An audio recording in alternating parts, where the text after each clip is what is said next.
భారత్ గగన్యాన్ కళ, మానవ సహిత అంతరిక్షయానం. ఈ కళ మన స్పేస్ క్రాఫ్ట్ ద్వారా మన ఆస్ట్రోనాట్స్ని మనం స్పేస్లోకి పంపిస్తున్నాం. ఇప్పటి వరకు ప్రపంచంలో అమెరికా, రష్యా, చైనా మాత్రమే మానవ సహిత స్పేస్ క్రాఫ్ట్స్ పంపించాయి. అలాంటిది భారతదేశం అతి తొందరలో ఈ కళ నెరవేర్చుకోబోతోంది. మోడీ గారు ఈరోజు విక్రమ్ సారాభాయ్ స్పేస్ సెంటర్లో జరిగిన ఒక కార్యక్రమంలో భారతదేశం మన స్పేస్ క్రాఫ్ట్ గగన్యాన్ మిషన్ ద్వారా 4 ఆస్ట్రోనాట్స్ పేర్లు, అంటే ఎవరెవరు వెళ్తున్నారో వాళ్ళ పేర్లు ప్రకటించారు. ఈ 4 కూడా మన ఎయిర్ ఫోర్స్ పైలట్లు. Group captain Prashanth Nair, group captain Ajith Krishnan, group captain Angad Pratap మరియు వింగ్ కమాండర్ శుభాంశు శుక్లా. ఈ 4 కూడా. అయితే భారతీయుడు ఆల్రెడీ స్పేస్లోకి అడుగుపెట్టారు. 1984లో రాకేష్ శర్మ స్పేస్లోకి అడుగుపెట్టారు.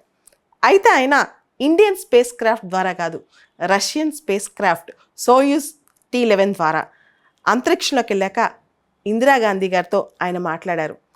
అంతరిక్షం నుంచి భారతదేశం ఎలా కనిపిస్తుందని చెప్పి ఇందిరాగాంధీ గారు రాకేష్ శర్మని ప్రశ్న అడిగితే ఆయన ఒక మాట సమాధానం చెప్పారు. సారే జహాసే అచ్చా అని చెప్పి, అంటే ప్రపంచంలో కల్లా భారతదేశం గొప్పది అని చెప్పి. భారతదేశం ఎంతో గర్వపడిన రోజు ఆ రోజు. ఆ తర్వాత అంతకంటే ఘనత మన ల్యాండ్లోంచి మన స్పేస్ క్రాఫ్ట్ ద్వారా 4 వెళ్ళటం అనమాట. ఈ 4 ఆస్ట్రోనాట్స్ కూడా రష్యాలోని యూరీ గగరిన్ కాస్మోనాట్ ట్రైనింగ్ సెంటర్లో ట్రైనింగ్ తీసుకున్నారనమాట. చాలా కష్టంగా ఉంటుంది ఆ ట్రైనింగ్.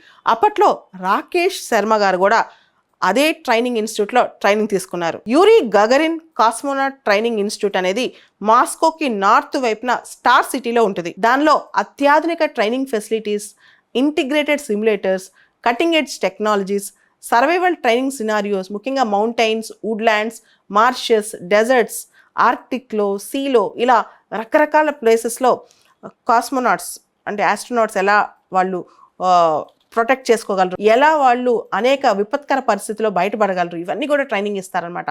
దాంతోపాటు వాళ్ళకి శరీర దారుఢ్యం కూడా చాలా అవసరం. మన 4 ఆస్ట్రోనాట్స్, ఈ 4 కూడా రష్యాలో ట్రైనింగ్ తీసుకోవడమే కాదు, ఇస్రోలో ఇప్పుడు చాలా కఠినమైన ట్రైనింగ్లో ఉన్నారు. ఇదే సందర్భంగా మోడీ గారు ఈ 4 ఆస్ట్రోనాట్స్ కూడా 140 కోట్ల భారతీయుల ఆకాంక్షలను రోదస్లోకి తీసుకెళ్తున్నారని, వీళ్ళందరి యొక్క శక్తిని క్యారీ చేస్తున్నారని చెప్పి ప్రకటించారు.